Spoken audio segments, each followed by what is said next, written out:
they have no idea why the building collapsed. A few months later, the landlord of the building, Larry Silverstein, announced on television that the fire department demolished the building. The government and news reporters should have asked Silverstein and the fire department to explain what happened to Building 7, but nobody asked any questions. The collapse of Building 7 is identical to the collapse of buildings that are brought down with explosives. The explosives shatter the joints that hold the building together, and the building falls down at free fall speed. Dust is produced at the base of the building. There is a tremendous amount of evidence that the government created the September 11th attack. We could spend days discussing all of it. My accusation that the towers were demolished with explosives is based on scientific fact, and you cannot disagree with it. For example, pieces of a building cannot crash through steel and concrete floors as fast as they fall through the air. The fact that those towers collapsed in 10 seconds is proof that explosives destroyed the towers. Building 7 also collapsed in a manner that can only be explained with explosives. This is why the government says they do not know why Building 7 collapsed. Anybody who looks at this evidence and continues to insist that fires caused the buildings to collapse is simply having a difficult time facing the possibility that a government could commit such a crime. Another reason it is difficult to believe the government created the September 11th attack is because none of the major news agencies are talking about it. Some reporters refuse to talk about explosives in the World Trade Center because they are afraid to expose the crimes of the American government. Another reason for the silence is that the television, magazines, and newspapers of America and Europe are controlled by a small number of people. These people prevent the reporters from talking about explosives in the World Trade Center. Instead of telling us about the explosives, they show lots of photos of Osama bin Laden. This creates anger towards Arabs, and it fools people into thinking that the Arabs are responsible for the attack.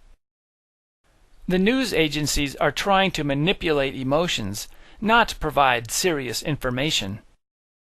Most reporters ignore us when we talk about explosives in the towers.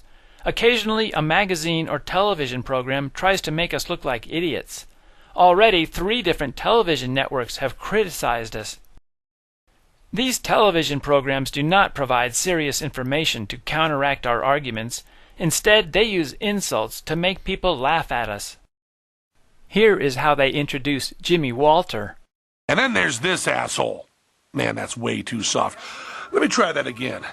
And then there's this asshole!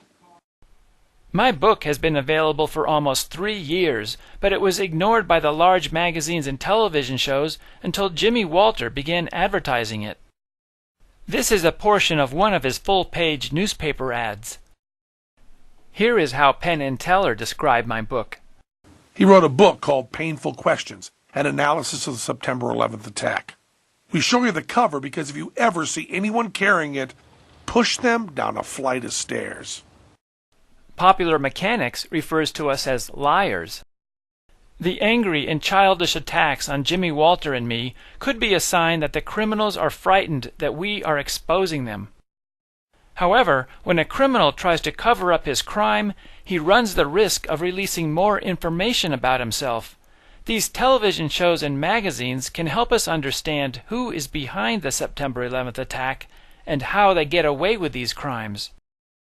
The executives of the major television networks, magazines, and newspapers are involved in these crimes. They help cover up the crimes by ignoring important information and by insulting those of us who complain about the crimes. The news agencies that ignore or insult us are identifying themselves as being either incompetent news agencies or as members of the criminal network. In either case, we should not purchase their newspapers, magazines, or television programs.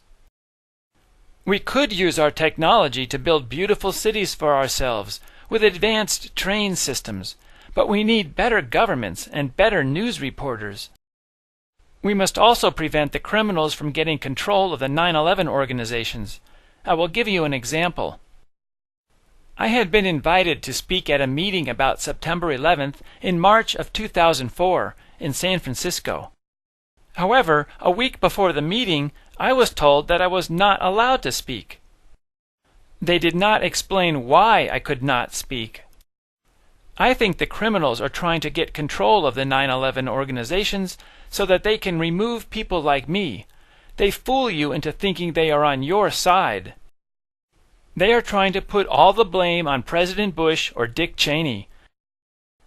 They do not want you to know about the evidence that lots of people from several nations are involved, such as U.S. military officials, television executives, and some Israeli and British government officials.